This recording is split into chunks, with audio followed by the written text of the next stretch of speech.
Abd al-Rahman I.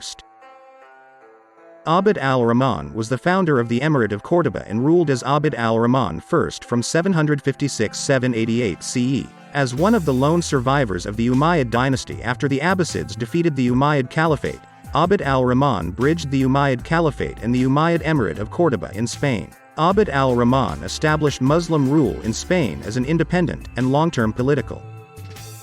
The Umayyad dynasty had established itself as the leader of Islam in 661 CE under Muawiyah, the governor of Islamic Syria.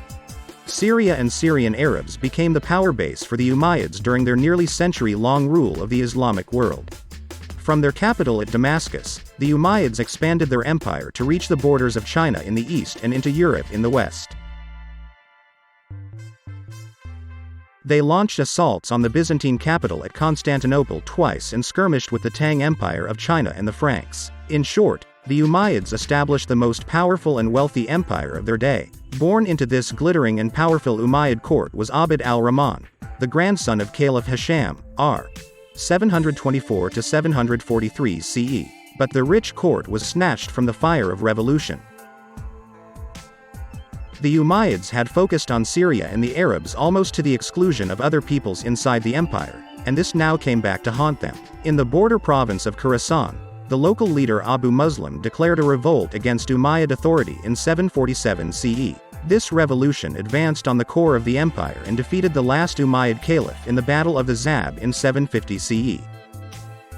The Abbasid Caliphate was now in control. The aftermath was a purge of all things Umayyad. The Abbasids sent riders out to track down and slaughter every last Umayyad descendant. Practically the lone survivor of this bloodbath was Abd al-Rahman. The young refugee prince initially fled with some of his close family members towards the Euphrates River.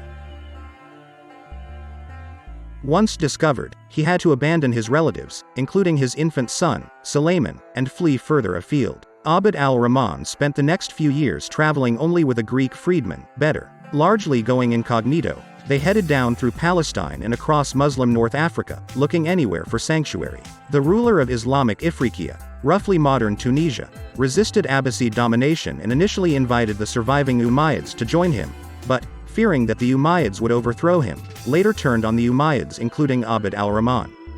Betrayed, the refugee continued his journey west. Abd al-Rahman received some assistance from the Berber tribes of North Africa to which his mother had belonged. However, the deciding moment of his life would take him out of Africa and into Europe. When he arrived at the Straits of Gibraltar in 755 CE, about as far from the Abbasids as possible, he sent Bedr into Spain to see if it could become his new home. The forces of Islam had invaded the weakened Visigoth kingdom in Spain back in 711 CE and quickly conquered most of the Iberian Peninsula, including the Visigoth capital of Toledo. Some of the Christians fled and carved out a poor rump state in the far north of the peninsula, which would be engaged in a life-and-death struggle with the Muslims for control of the Iberian Peninsula for the next 7 centuries. The Frankish army under Charles Martel finally halted Muslim expansion north into Europe at the Battle of Poitiers in 732 CE. After the conquest of Visigoth Spain, the Umayyads organized the territory into an administrative unit that became known as Al-Andalus. The Umayyads sent governors to rule the territory in their name. The last of these governors, Yusuf al-Fihri, arrived in Spain in 747 CE. But despite the nominal leadership of the governor, Al-Andalus was in chaos. A massive Berber revolt in the 740s CE had led to the eruption of simmering ethnic tensions between Berber and Syrian troops. Al-Fihri, leading mostly Yemeni Arab troops, was locked in combat with one of his former viziers, al-Sumail, who was supported by Syrian Arab soldiers in Zaragoza. Into this divided peninsula strode Abd al-Rahman, who landed in the Spanish city of Almuñécar in 755 CE. Over this half-century of rule, Spain had been provided with regular injections of Syrian Arab troops. These Syrians, from the former base of power of the Umayyads, remained loyal to the Umayyad dynasty and its memory. Inspired by the Umayyad name, and probably tired of the infighting in Al-Andalus, people rallied to Abd al-Rahman's banner. His forces took Malaga and Seville and then marched on the provincial capital of Al-Andalus, Cordoba, in 756 CE. Below the walls of the city, Abd al-Rahman defeated the forces of al-Fihri. Al-Fihri fled to Toledo to raise another army, but Abd al-Rahman's reputation had grown to such an extent that he did not even need to chase after al-Fihri himself.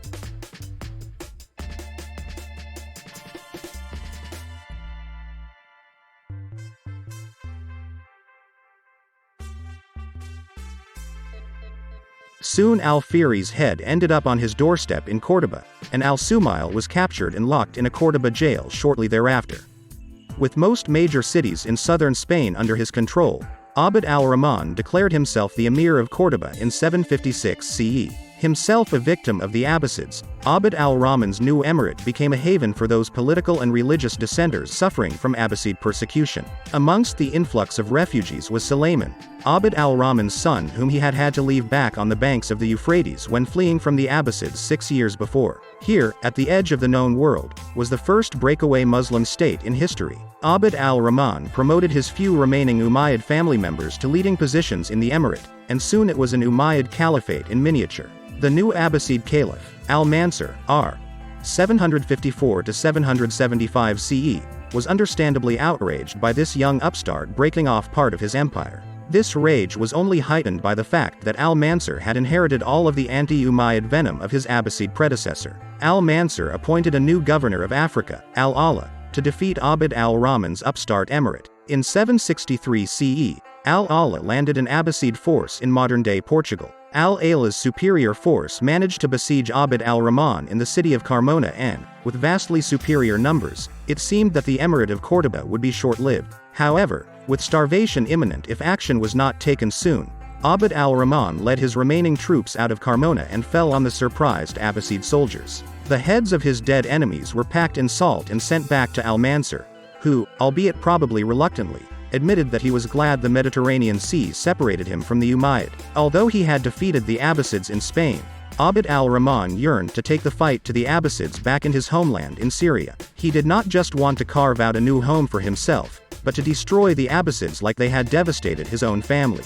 But Abd al-Rahman would never get the chance. For the rest of his life, he was bogged down trying to bring the rest of Muslim Spain into his Emirate of Cordoba. Revolts were common, and Abd al-Rahman had to fight for practically every city as he advanced north. Of particular difficulty was the city of Zaragoza in northeastern Spain. Zaragoza was Muslim but had been semi-autonomous since al-Fihri's governorship. It and the surrounding land north of the Ebro River had resisted being incorporated into the Emirate of Cordoba. In 777 CE, Zaragoza complicated the situation in Spain by calling for aid from none other than the King of the Franks, Charles I, known to history as Charlemagne, r. 768–814 CE. Charlemagne did not just lead a small detachment but his entire army across the Pyrenees and into Spain.